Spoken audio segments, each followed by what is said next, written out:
Have you ever said something stupid or ignorant? Raise your hand if you're like me, right? I have definitely said some stupid stuff. And so I wanted to focus this segment on what I call stupid stuff smart people say, or I also like to call intent versus impact.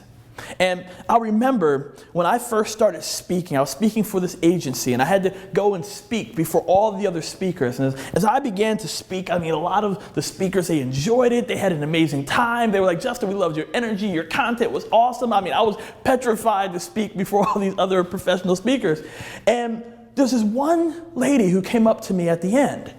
And she said, Justin, like, I really enjoyed your presentation. And I was like, awesome, thank you. I was grateful to hear that. But she said, do you mind if I give you some constructive feedback? And I said, absolutely, please. I want to learn more. Like, I want to grow. Like, help me. And she said, Justin, I know this probably wasn't your intent, but there were several times during the presentation where you referred to men as men, and in the same sentence, you referred to women as girls. And she was like, I know that probably wasn't your intent, but I just wanted you to know how that can come across to some so that you can be aware. And I was like, oh my gosh, ma'am, I am so sorry. Please forgive me. I didn't even realize I was doing that because I didn't. And as she began to share that and I began to process that challenged me in a way, a couple of reasons, a couple of ways. And I began to realize that even in settings where I may be us only males, and something like that happened, I would begin to politely challenge what was being said because I know that wasn't necessarily the intent. So I ask you, what are two things that she did as she approached me? What'd she do? Well, number one, not the flattery. You don't want to, every time you go in a situation like, hey, you have a sexy bald head, like, no, don't do that, right? But what she did, thank you, by the way. But what she did is that she approached me and she first did this. She said, do you mind if I give you some constructive feedback? She asked permission to give me feedback. And the second thing that she did is that she assumed positive intent. Now, let me give you a small secret. If you ever want someone to pull up their walls immediately, I want you to do these two things. I want you to first think that you're going to tell them what they need to know. Don't even ask them if you can give them feedback. And number two, I want you to assume that they meant the worst.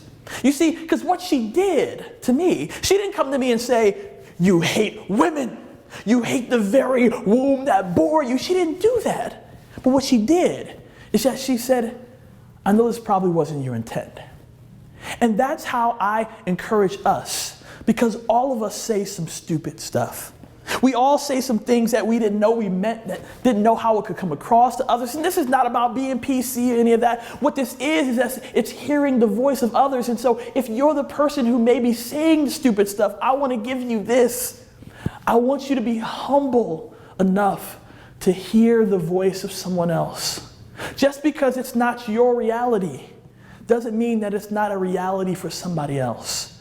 So as we engage in that conversation, as we engage in saying things that may be wrong, I want you to hear the voice and the heart of somebody else who's saying it. But if you're the one who's giving that, I want you, please encourage you, ask if you can give constructive feedback, because that allows a person to let you in. And number two, I want you to assume that they meant the best. You want to know how else this happened for me? Well, I remember a group of friends talking and using the R word. And a mom coming up and saying, hey, just want you all to know that every time you use that R word, it hurts me. Because my son, who is mentally disabled, it impacts me.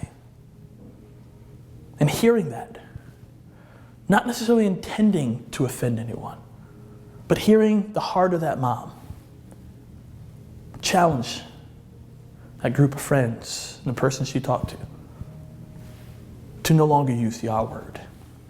And I want to leave you with this very important quote that I think will help to cement what was just shared. That we judge ourselves by our intent, while we judge others by their impact. Think about it for a moment. We judge ourselves by our intent, while we judge others by their impact.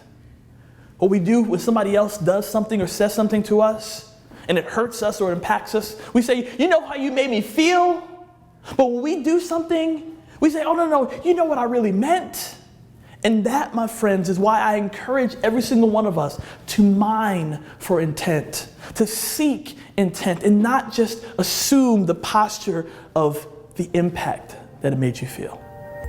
We should judge both ourselves and others by our intent.